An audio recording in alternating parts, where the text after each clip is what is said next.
काँग्रेसच्या वतीने उद्या दुपारी 2 वाजता महानगरपालिकेच्या समोर पाण्याकरता धरणे आंदोलन करण्याचं नियोजन शहराध्यक्ष इसुबाई आणि ग्रामीणचे अध्यक्ष म्हणून या सर्व काँग्रेस कमिटीने उद्या महानगरपालिकेवर धरणे आंदोलन करायचं ठरवलेलं आहे। मला शिवसेनेने मोर्चा 16 तारखेला काढला किंवा काढणार आहे याच्याबद्दल कल्पना नाही। कसं फक्त इतक्या वर्षापूर्वी पाण्याची समस्या शहरात भेडसावते आणि आजही पाण्याची या समांतर पाईपलाईन योजनेसाठी मनमोहन सिंग साहेब सरकारमध्ये पंतप्रधान असताना आपल्या महानगरपालिकेला 300 कोटी रुपयाचा निधी दिला होता।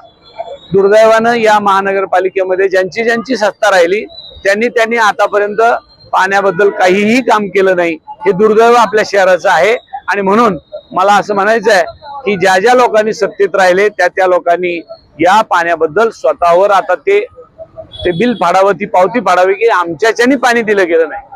यापूर्वी देवेंद्र फडणवीसांनी सुद्धा, आता सध्याच्या राज्याचे मुख्यमंत्री देवेंद्र फडणवीसांनी सुद्धा या संभाजीनगरमध्ये पाण्यासाठी मोर्चा काढला होता, परंतु गेल्या 10 वर्षामध्ये राज्यात आणि केंद्रात त्यांची सत्ता आहे, अजूनही पाणी शहराला मिळालेलं नाही। हे आमचं दुर्दैव आहे। धन्यवाद।